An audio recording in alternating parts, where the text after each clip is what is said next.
11th में होगा, 12th में होगा, एग्जाम आपका एडमिशन लोगे, फिर एग्जाम्स तो पढ़ाई करोगे, एग्जाम्स लोगे, अपनी पढ़ाई आपकी जो है लगातार क्या है, ये सारे स्टेप्स आपके सेम टू सेम चीज आपकी फिर से 12th में होने वाली है। और 12th के बाद फिर लगातार आप जितनी भी क्लासेस आपके हायर स्टडीज आप करोगे वो सारी चीजें आपकी लगातार होती रहेंगी। ध्यान हमें इस बात का देना है कि कॉपीज तो चेक हो गई हैं, ठीक है, आपको अपना आकलन करना है, ठीक है ना, आपको अपना आकलन करना है, आपको अपने आप से सीख लेनी है कि आपने क्या गलतियां की और आप कितना अच्छा और कर सकते थे। क्या आप आधे घंटे पढ़ते थे, क्या आप फिजिक्स आधा घंटा पढ़ते थे, क्या मुझे उसमें और 45 मिनट जोड़ लेना चाहिए, क्या ऐसा कोई टाइम ऐसा सेट किया जा सकता है कि हम उसमें थोड़ा सा और मेहनत कर लें, क्या हमारा समय कहीं फालतू तो नहीं निकल रहा है, क्या रील्स देखने में ज़्यादा समय तो हम नहीं दे रहे हैं, मोबाइल चलाने में या घूमने फिरने में, टीवीज देखने में, मूवीज देखने में क्या हम ज़्यादा समय तो नहीं दे रहे हैं, क्या बाहर रिश्तेदारी में हम ज़्यादा समय तो नहीं दे रहे हैं, ऐसा क्यों कि हमारे परसेंटेज कम हो गए। ये सारी चीज़ों का आकलन अब आपको आज बैठ के करना है और फिर कल के लिए तैयारी करनी है कि जो गलतियां आपने 11th में की हैं हमें वो 12th में नहीं दोहरानी है, ठीक है ना। बहुत अच्छी बात है कि आपका जो रिजल्ट है वो 100% आया, अच्छी बात है, बहुत अच्छी बात है, उसके लिए तालियां भी, ठीक है ना, उसके लिए तालियां भी। लेकिन ये आपका लोकल एग्जाम था, कैसे एग्जाम था, लोकल, ठीक है ना। आपकी कॉपीज विद्यालय में चेक नहीं हुई है लेकिन सागर में ही चेक हुई है, सागर की किसी दूसरी स्कूल्स में चेक हुई है, मैंने किसी दूसरे विद्यालय की कॉपी चेक की, आपकी कॉपीज किसी दूसरे विद्यालय की टीचर्स ने चेक की, सभी विषयों की, ठीक है ना। लेकिन 12th में आपकी कॉपीज सागर में चेक नहीं होंगी, सागर के बाहर संभाग चेंज कर दिए जाते हैं, डिस्ट्रिक्ट चेंज कर दिए जाते हैं, पता चले आपकी कॉपी गुना में चेक हो रही, पता चले आपकी कॉपीज देवास की टीचर्स चेक कर रहे हैं, ठीक है ना। तो अब हमें उन बातों का भी ध्यान रखना है।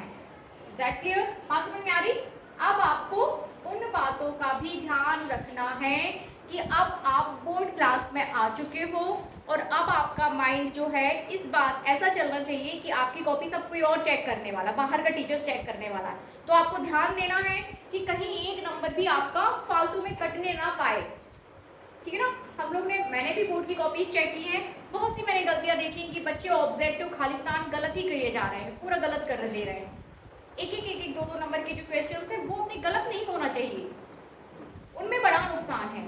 जैसे 5 नंबर का क्वेश्चन है, आपने थोड़ा बहुत गलत किया, 5 में से चलो आपको 4.5 मिल गए, 4 मिल गए, लेकिन यदि ऑब्जेक्टिव क्वेश्चन आपने 6 नंबर की जोड़ियां जो हैं 6 की 6 गलत कर, एक गलत होती है तो एक और गलत होती ही है, समझ रहे ना।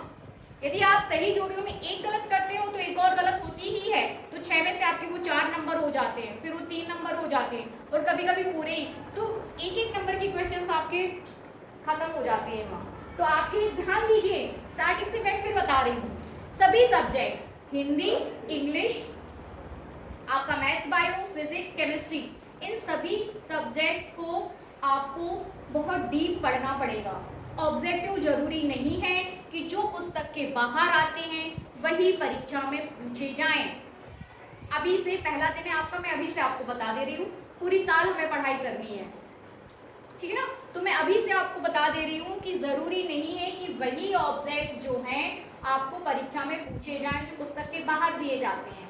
कभी कभी क्या होता है, मैं कुछ समझा रही हूँ, वहीं से आपका खालिस्तान बन जाता है, मैंने जो बोला वहीं से खालिस्तान बन जाता है। कोई कॉन्सेप्ट हम डिस्कस कर रहे हैं, कोई चीज आप डिस्कस कर रहे हो, पता चले उसी की छोटी सी चीज आपका ऑब्जेक्ट हो, आपकी सही जोड़ियां या आपका सत्य सत्य बन जाए, तो आपको डीप स्टडी करनी पड़ेगी। समझ में आ रहा है। सभी बच्चों को फिर से मुबारकबाद, और अच्छे से पढ़ाई करिए और अपने परसेंटेज को आगे और बढ़ाइए, ठीक है ना। +5 करिए, +5। जो बच्चे सेकंड डिवीजन है उनको, उनका टारगेट होना चाहिए कि 12th में आपका फर्स्ट डिवीजन आना ही चाहिए। जो 70-75 पर हैं वो अपने आप को 80-85 पर लेके जाएं, ठीक है ना। जो 70-75 पर बच्चे रुक गए हैं, 60-65 पर रुक गए हैं, वो 70-75 तक लेके आए अपने आप को। जो 70-75 पर रुक गए हैं वो 80-85 तक लेके जाएं, ठीक है ना। और कोशिश करिए कि हमारी क्लास से मेरिट में भी बच्चे आए, आना चाहिए, आना ही चाहिए। वो भी बच्चे हैं जो मेरिट में आते हैं और आप भी बच्चे हो, वो भी वही कॉपी पुस्तक पढ़ रहे हैं जो आप पढ़ रहे हो, उन्हें भी वैसे ही पढ़ाया जा रहा है जैसे मैं पढ़ा रही हूँ, बाकी टीचर्स आपको पढ़ा रहे हैं, ठीक है। किसी चीज की कोई कमी नहीं है, आपको पढ़ाई करना है और बहुत सारी पढ़ाई करनी है, मेहनत करनी है, थोड़ा भी टाइम वेस्ट ना करें अपना, ठीक है।